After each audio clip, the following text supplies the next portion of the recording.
اگر عورت عدت پوری نہ کرے یعنی 4 مہینے 10 دن پورے نہ کرے، کیا کیا پھر اس نے؟ عدت پوری نہ کرے کیا مانا؟ دوسری شادی کر لی۔ جب دوسری شادی کر لی تو پہلے خاوند سے ویسے ہی تعلق نہ رہا، پوچھنے کی کیا ضرورت ہے؟ باقی عدت پوری نہ کرنے کا گناہ الگ ہے کہ جب تک عدت ہے 4 مہینے 10 دن وہ دوسری شادی نہیں کر سکتی۔ یا اگر خاوند مر گیا ہے اور وہ حاملہ ہے تو جب تک وضع حمل نہ ہو جائے وہ عدت پوری نہیں ہوگی اور دوسری جگہ وہ شادی نہیں کر سکتی۔ کہتے جی کہ شوہر کے مر جانے کے بعد عدت پوری کرنے کا حکم کیوں ہے؟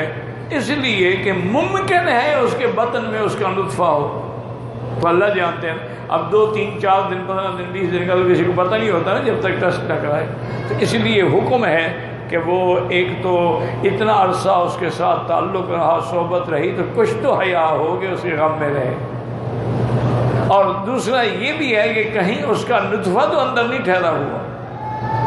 اس لیے اللہ نے حکم، اور یہ نص قطعی ہے، مولویوں کا فتویٰ نہیں، قرآن ہے کہ 4 اشہر و عشرہ 4 مہینے 10 دن اس کو عدت پوری کرنی ہوگی۔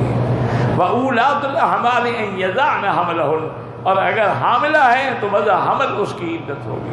اچھا یہ بھی خدا کی شان ہے، مثلا حمل تھا، اس کو حمل تھا 8 مہینے کا، 1 مہینے کے بعد بچہ پیدا ہو گیا تو عدت پوری ہو گئی، وہ 4 مہینے 10 دن چاہے نہ ہی گزرے، چونکہ اس کی عدت ہے حمل کا گزرنا۔ اب حمل 2 مہینے کے بعد وضع ہو گیا، 1 مہینے کے بعد 15 دن کے بعد ہو گیا، عدت ختم ہو گئی۔ اور اگر حمل نہیں ہے تو پھر 4 مہینے 10 دن اور خاوند کے گھر سے نہ نکلے، سوگ کی کیفیت میں رہے، کوئی میک اپ سیک اپ شنگار بھی نہ کرے، اور بلا ضرورت گھر سے نہ نکلے، الا بیمار ہے، مریض ہے، کوئی حاجت ہے، ورنہ اس کو اس خاوند کے گھر سے نکلنے کی بھی اجازت نہیں ہے۔